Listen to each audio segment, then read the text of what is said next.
Hello everyone, কেমন আছেন? আশা করি সবাই ভালো আছেন। তো আজকে আমি একটি লং ভিডিও নিয়ে চলে আসলাম। তো আমি এখানে আজকে বুঝিয়ে দেব যে আপনারা কি করবেন, কি করব, সব আজকে আমি এখানে বুঝিয়ে দেব। আপনারা নিজেরাও কাজ করতে পারবেন নিজের বাসায়। তো 80 নাম্বার পাথর দিয়ে আমি পুরো ওয়ালটা ঘষে নিচ্ছি। আপনারা পারলে 120 নাম্বার পাথর দিয়েও ঘষে নিতে পারেন। তো আমি 80 নাম্বার পাথর দিয়ে কেন ঘষতেছি? এই ওয়ালটা বেশি সমস্যা, উঁচু নিচু আঁকা বাঁকা বেশি সমস্যা। তার জন্য আমি 80 নাম্বার পাথর দিয়ে ঘষে নিচ্ছি। খুব ভালো করে আপনারাও ঘষে নেবেন। ঘষার পরে আপনারা পানি দিয়ে বা ঝাড়ু দিয়ে ভালো করে ওয়াশ করে নেবেন। কারণটা কি?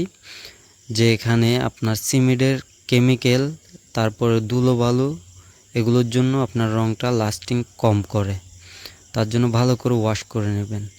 সো সিলার মারবেন, খুব ভালো মানের একটি সিলার নেবেন, যেহেতু আপনার রঙটা অনেক দিন লাস্টিং করে। তো আমি খুব ভালো একটা সিলার ব্যবহার করতেছি, দেখতেই পাচ্তেছেন। আমি সিলারটা এখন পানি পরিমাণ মতো দিয়ে মিলিয়ে নেব।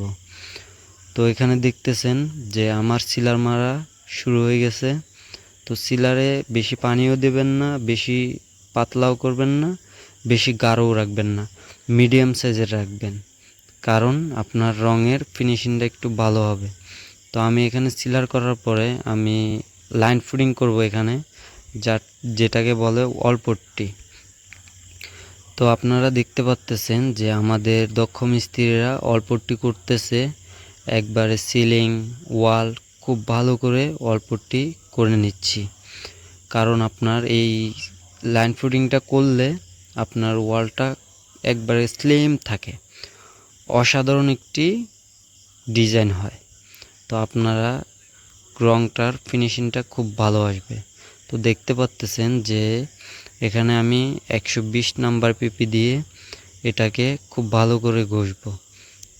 ঘষার পরে আপনারা এটার উপরে সিলারও মারতে পারেন, বা সিলার মারা ছাড়া আপনারা রঙও করতে পারেন। সিলার করলে একটু ভালো, আপনার এটা বেশি দিন লাস্টিং করবে। তো আমি ঘষার পরে এক পোস রং ব্যবহার করব। এক পোস রং ব্যবহার করার পরে আমি এখানে